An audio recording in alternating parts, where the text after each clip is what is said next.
여러분 뉴욕 다 가보셨어요? 뉴욕. 안 가보신 분. 뉴욕에 아직 안 가보신 분. 뉴욕 맨하탄에 안 가보신 분. 서부에서 오셨으니까 조만간 가셔야 될 줄. 여기 오셨으면 뉴욕에 가셨을 때 가장 인상 깊었던 게 뭐가 있습니까, 여러분들은? 한국 사람이면 다 들러야 되는 곳, 누구나 다 가는 곳.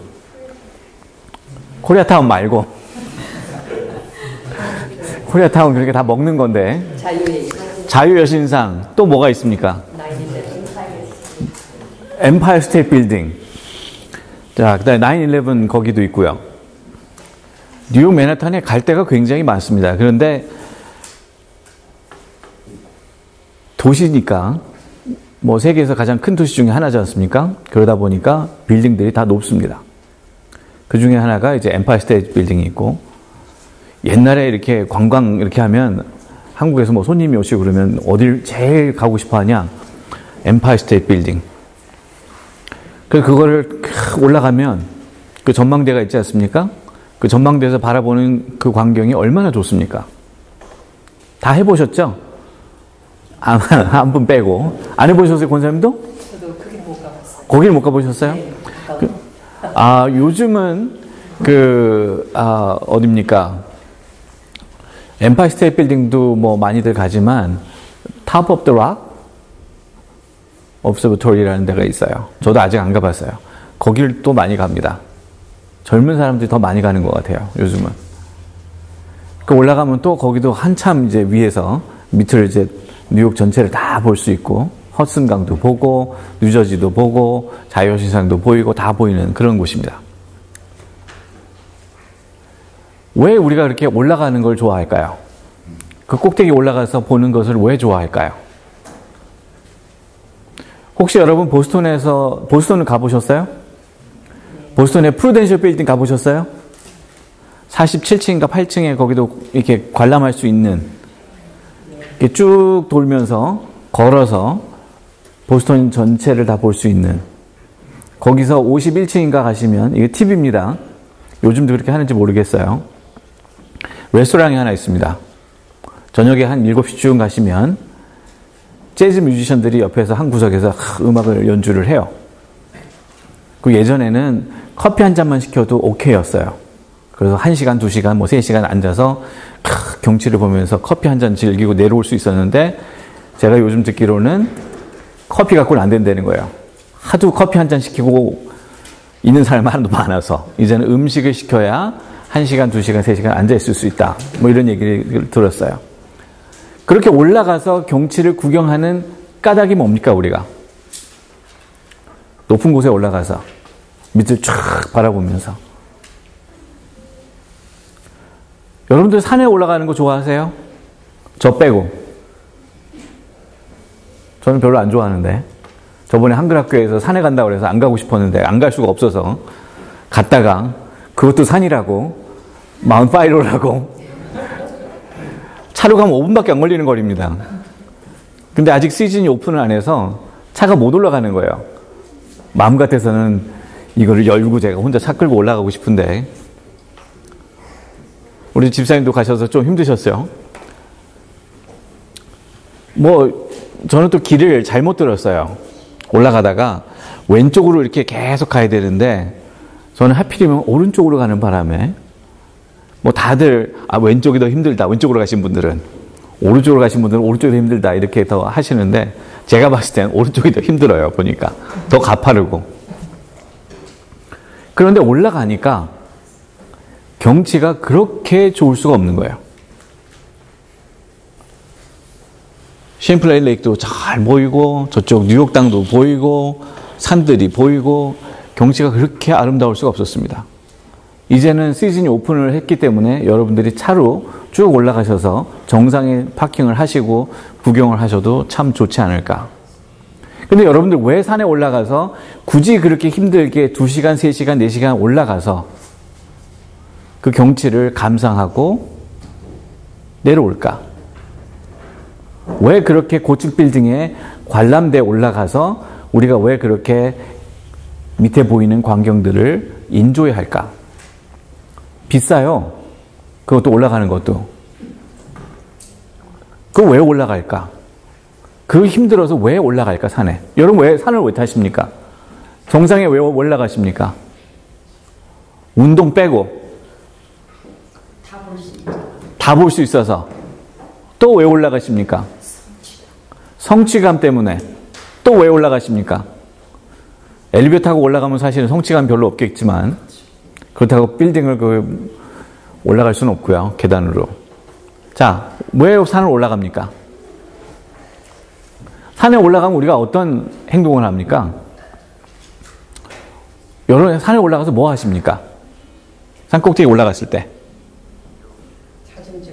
사진 찍고. 또 뭐 하십니까?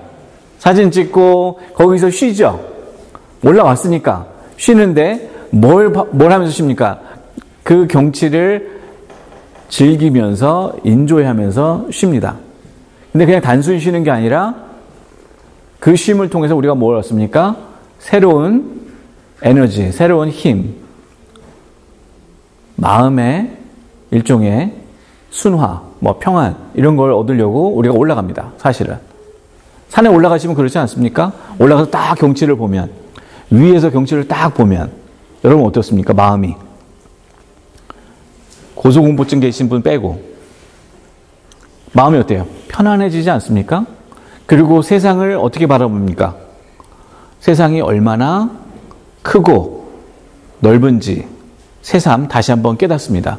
그러면서 그 가운데 내 자신이 얼마나 작고 부족한 존재인가를 또 보기도 합니다. 산에 올라가는 건 우리가 쉼을 얻기도 하지만 그와 같은 회복을 얻기도 합니다. 제가 시카고에서 비행기를 타고 이렇게 쭉 오는데 그쪽 호수도 엄청 크더라고요. 그쪽으로. 그 호수를 보면서 야, 엄청 큰 호수. 이 위에서 보니까 얼마나 대단한가. 그런데 그 비행기에서 내려다보는 그 큰 호수가 나로 하여금 내가 얼마나 보잘것없고 정말 형편없고 정말 별 의미 없는 그런 존재 같은가 하는 감정도 생각도 하게 됩니다. 제가 왜 이런 얘기를 해드리냐면 예수님이 산에 올라가셨어요. 제자들하고. 운동하러 올라가신 거 아니잖아요? 예수님이 올라가셔서 하신 게 뭡니까? 모세와 엘리야와 함께 나타나셨다가 제자들이 거기에다가 텐트 3개 짓고 우리가 여기서 같이 삽시다. 오래 지냅시다. 그랬더니 그 다음에 예수님이 산을 내려가십니다. 내려가시는 까닭이 뭐예요? 우리가 있을 곳은 산 위가 아니라 이 산 위에서 우리가 다시 한번 하나님의 관점에서 세상을 바라보고 하나님의 뜻으로 우리가 세상을 이해하고 하나님의 뜻을 어떻게 하면 저 세상을 향해서 우리가 그 뜻을 가지고 나아갈까? 새로운 결단과 다짐으로 내려가는 것. 그래서 예수님이 제자들을 데리고 올라가셨다고 저는 봅니다. 3명만 데리고 올라가셨어요. 근데 제 생각엔, 제 개인적인 생각엔 그 3명이 가장 문제아들이었던 것 같아요. 계속해서 뭘 비교합니까? 이 세상에 살면 내가 누릴 수 있는, 내가 할 수 있는 일들이 뭐가 있을 텐데 내가 굳이 하나님을 따르다 보니까 내가 포기해야 되고 하지 말아야 되고 내가 선택해야 될 것들이 세상이 보기에 그렇게 썩 좋지 않아 보이니까 갈등하는 제자들이었기 때문에 예수님이 그들을 데리고 산에 올라가시지 않았을까? 그래서 무엇을 보라고? 하나님의 나라가 어떠한 모습인지 보라고, 하나님 부르신 소명이 무엇인지를 다시 한번 되새겨 보라고 예수님은 그들을 데리고 올라가셨다라고 저는 봅니다. 오늘 마가복음에서도 똑같은 얘기입니다. 갈릴리 호수, 영어로는 Sea of Galilee예요. 그러면 이게 바다 같다는 거예요. 굉장히 넓은 호수입니다. 그 호수에 배를 타고 나갔으니 그 마음이 어떻겠어요? 여러분 배 타고 큰 바다에 나가시면 어떻습니까? 제가 아직 크루즈는 안 타봐서 모르겠지만 망망대해에 배만 떠 있으면 여러분 어떠세요? 가보신 분들, 크루즈 타보신 분들 배 타보니까 어떠세요? 저희 교회 분들은 여행도 안 다니시고, 놀러도 안 다니시고. 한 분도 안 계세요? 이거 당황스럽네. 자, 권사님. 저라도 갔어요. 네, 갔다 그래야죠. 아니, 갔다 그러는 게 아니라. 갔다 왔으니까 갔다. 그럼 크루즈 타보셨어요? 아유, 그래도 한 분이라도 타셨으니 다행입니다. 또 안 타보신 거예요? 타봤어? 아니, 근데 집사님 둘은 왜 아무 소리 안 해요? 타봤는데. 애들이 이렇게 딱 증인인데. 자, 타보니까 여러분 어떻습니까? 배가 무진장 크지 않습니까? 그렇죠. 운동장. 아니, 제가 그 메인에 살 때 그 메인에 그런 배가 한 번씩 들어와요. 그러면 그 포틀랜드 항구가 북적북적합니다. 사람들이 내려서 그러면 그 식당이며 이런 가게들이 비즈니스가 엄청 잘 돼요. 그 하루 그 배가 오고 가는 날. 그래서 제가 이제 차를 타고 지나가면 그 배가 얼마나 큰지를 보게 됩니다. 그래서 실제로 한번 봤어요. 그랬더니 이거는 뭐 사이즈가 배가 만만치 않더라고요. 그런데 그런 배를 타고 그 큰 바다를 향해서 나가면 그 큰 배도 풍랑이 일고 바람이 불면 흔들립니다. 위험함을 느낍니다. 그래서 어떤 분은 무서워서 못 가겠다. 배가 아무리 커도 한번 태풍이 불고 폭풍이 몰아치면 그 배도 바다가 워낙 크니까 변화무쌍하니까. 그런데 그 배를 타고 그러한 유람선을 타고 바다를 향해 나갔을 때 여러분들의 마음이 어떻습니까? 그 큰 바다를 보면 끝이 없는 그 수평선을 바라보면 어떤 마음이 듭니까?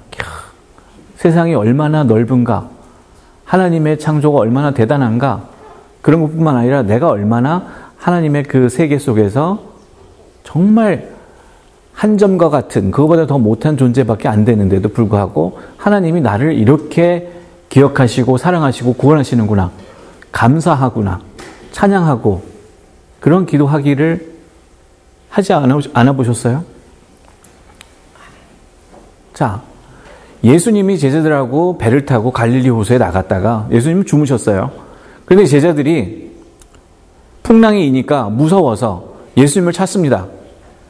당연한 거겠죠.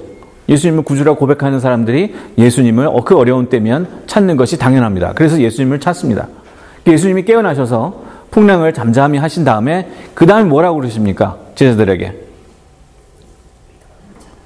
믿음이 없는 자들아. 잠깐만요.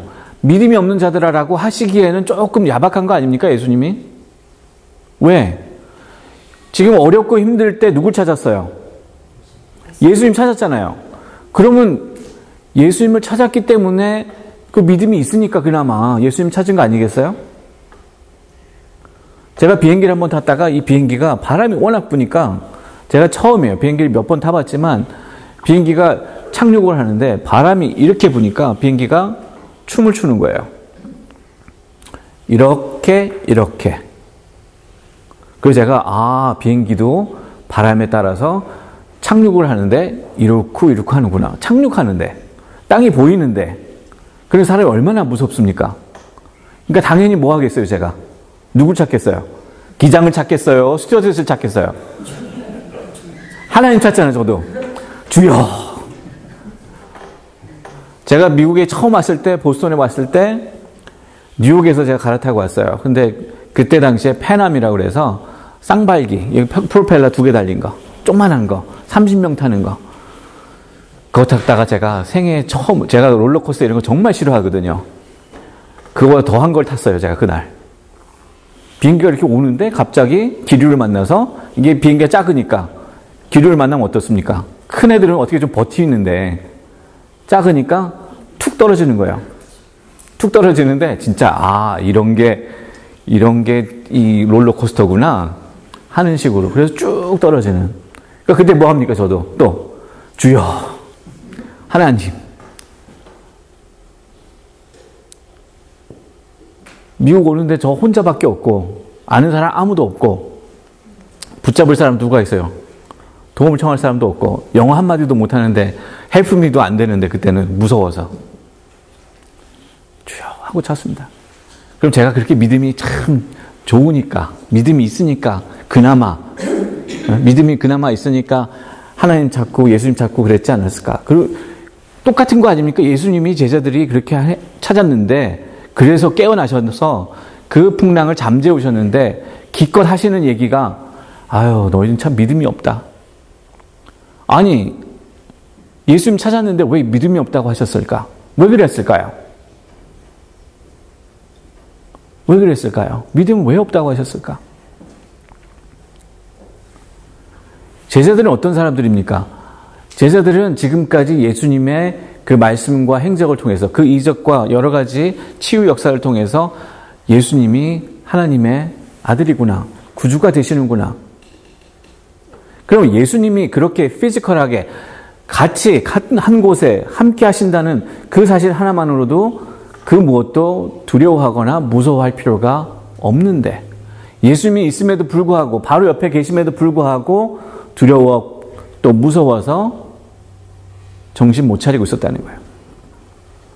그러니까 예수님 입장에서는 내가 너희와 지금 현재 이 자리에 같이 있음에도 불구하고 내가 잠을 자고 있음에도 불구하고 바로 옆에 있음에도 불구하고 너희는 왜 두려움에 사로잡혀서 믿음이 없는 모습으로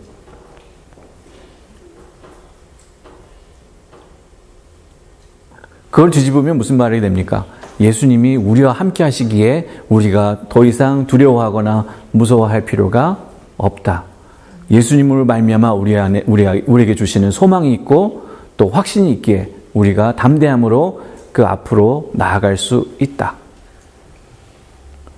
이런 게 복음 아닙니까? 이런 게 복음 아닙니까? 고린도 교회에 바울이 이렇게 얘기합니다. 너희는 마음을 열어라. 열어서 너희도 나와 같이 좁게 생각하고 좁게 바라보고 하지 말고 폭넓게 서로를 이해하고 서로를 사랑하고 세상을 바라보고 세상을 향해 나아가자. 고린도 교인들이 다 잘하는데 몇 가지 사도 바울이 봤을 때는 요거 하나는 참 노력해 줬으면 좋겠다. 그 중에 하나가 뭐였냐면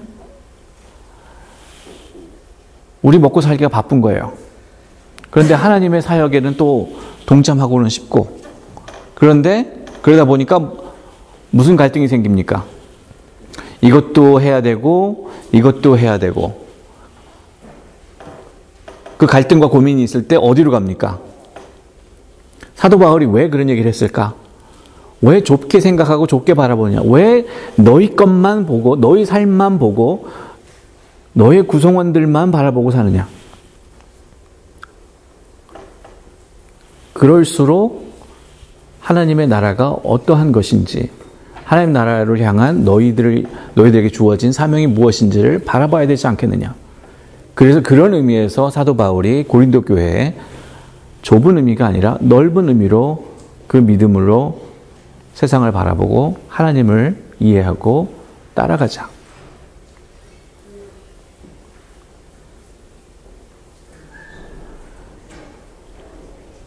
이런 게 다 복음 아닙니까? 복된 소식이 바로 이런 거 아닙니까? 그런데 문제는 이 복음이 항상 우리에게 좋은 것만 주는 게 아니라는 거예요. 복음이 우리에게 주는 것이 또 있습니다. 갈등이 있고 고민을 줍니다. 아까도 제가 말씀드렸듯이 복음은 우리에게 갈등과 고민을 던져줍니다. 근데 그 갈등과 고민은 복음 때문에 우리에게 주어지는 게 아니고 복음이 우리에게 주는 게 아니라 복음을 받는 우리가 만들어내는 고민이고 갈등입니다. 왜 그런 고민과 갈등이 있습니까? 하나님의 말씀으로 살기에 고민과 갈등이 있다는 얘기는 뭐예요? 선택의 기로에 우리가 있다는 겁니다. 무엇을 선택할까? 나만을 위한 삶을 선택할 것인가? 아니면 하나님이 정말 바라고 원하시는 그런 삶을 살기를 내가 원하는가? 미국에 살면 특히나 그게 더 어려워지는 것 같습니다. 미국에 살면. 개인주의적인 그런 성향이 강한 그런 나라이고 그런 문화이기 때문에 미국 사람하고 이렇게 얘기를 하다 보면 퍼스널 스페이스라는 게 있습니다. 이게 너무 가까이 가면 이 사람들이 불편해해요. 그러니까 이렇게 가까이 가서 얘기를 하면 굉장히 불편합니다. 그러면서 푸시백 합니다. 그러니까 살짝 그러고 자기도 뒤로 물러가거나 그 다음부터는 얘기 안 하려고 그럽니다. 그 사람하고. 아닌 분들도 굉장히 많기는 해요. 미국 사람들 중에서도. 뭐 와가지고 더 막 이렇게 하는 분들도 있긴 하지만 대체적으로는 그렇습니다. 왜냐? 그만큼 개인적인 그런 스페이스, 개인적인 그러한 모습들을 강조하는 그런 경향이 있다 보니까 한국에서 만약에 거리 두고 얘기하면 아, 이 사람이 나한테 마음을 안 주는구나. 이 사람 별로 나를 안 좋아하는구나. 그런 생각을 하지 않습니까? 그런데 미국은 만약에 너무 이렇게 가까이 오는 거를 부담스러워하는. 그러다 보니까 우리가 우리의 삶을 바라보고 우리의 삶을 챙기는 거는 당연시 여기지만 하나님의 나라 또 하나님이 부르시는 소명을 우리가 감당하는 것에 있어서는 우리가 소홀하게 되는 경향이 많습니다. 그래서 갈등이 있고 고민이 있습니다. 그래서 복음은 우리에게 그런 갈등과 고민을 향해서 말씀하십니다. 무엇을 하라고? 하나님의 말씀이 무엇을 바라고 원하시는지, 하나님의 나라가 과연 어떠한 가치와 어떠한 모습으로 이루어져야 하는 것인지를 우리가 알기를 원합니다.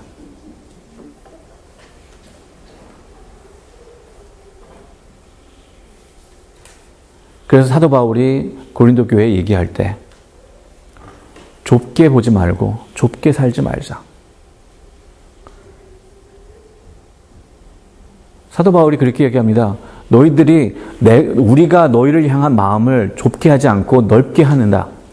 그런 것처럼 너희도 우리에게 넓게 생각하고 넓게 바라봐 달라. 그 말은 무슨 말입니까? 너희만 생각하지 말라는 겁니다. 나만 생각하지 말라는 거예요. 하나님의 나라를 생각해라. 그래서 베드로가 예수님을 붙잡고 나는 결코 예수님에게 이러한 일이 생기도록 놔두지 않을 것입니다라고 했을 때 예수님이 뭐라고 그러십니까? 사탄아 물러가라. 네가 사람의 일을 생각하지 하나님의 일을 생각하지 않는구나.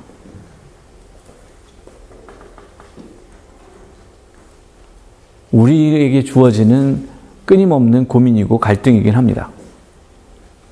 그래서 우리에게 필요한 것이 꾸준히 계속해서 규칙적으로 복음을 듣고 나누고 증거하는 것, 그것이 필요합니다. 그래서 예배가 필요하고, 그래서 성경 공부가 필요하고, 그래서 속회가 필요하고, 그래서 기도가 필요하고, 그래서 찬양이 필요하고, 그래서 성도 간의 교제가 필요한 겁니다. 서로를 우리에게 주신 까닭이 바로 거기에 있습니다. 우리로 하여금 교회로 살게 하시는 까닭이 바로 거기에 있습니다. 교회는 그래서 우리만을 위한 교회가 돼서는 결코 안 되는 겁니다. 교회는 항상 세상을 향해 펼쳐져 나가야 합니다. 그런 의미에서 제가 감사드리는 부분이 있습니다. 지난 한 주간 월요일부터 금요일까지 저희 교회 제가 듣기로 여러 차례에 걸쳐서 저희 교회 아이들을 위한 프로그램은 있었다 하더라고요. 그런데 우리 교회만이 아니라 다른 교회 아이들, 네팔 교회 아이들, 그리고 그레이스 교회 아이들 포함한 세 교회가 같이 여름 성경학교를 할 수 있었다는 것. 저는 너무너무 감사한 부분입니다. 힘들어요. 어렵습니다. 시간도 너무 많이 들고 준비하는 것도 너무 많고 고생합니다. 그러나 중요한 건 그와 같은 일들을 통해서 우리 교회가 우리만을 위한 교회가 아니구나. 바로 하나님의 나라를 위한 교회구나. 내 삶이 하나님의 나라를 위한 삶이구나. 내게 주어진 축복이 하나님의 나라를 위한 축복이구나. 나만 잘 먹고 잘 사는 그런 축복이 아니라 하나님의 나라가 이 땅에 온전히 이루어져 나가기를 바라는, 그래서 그와 같은 하나님의 소망과 바람을 실현해 나가기 위해서 주어지는 축복이구나. 내게 주어지는 삶의 축복이 바로 그래서 주어졌구나. 내게 주어진 건강도 그렇고, 내게 주어진 재물도 그렇고, 내게 주어진 시간도 그렇고, 내게 주어진 헌신하는 모양도 그렇고, 그 모든 것이 하나님의 나라가 이 땅에 임하기를 간절히 바라는 하나님의 마음.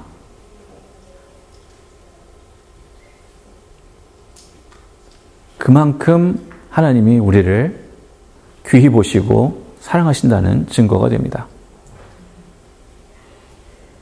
이게 바로 복음이 아니면 뭐겠습니까? 이 복음 때문에 우리가 이 자리에 있고, 이 복음 때문에 우리가 하루하루 새 힘과 새 소망과 새 능력으로 힘입어 살아가는 줄 믿습니다. 기도하겠습니다.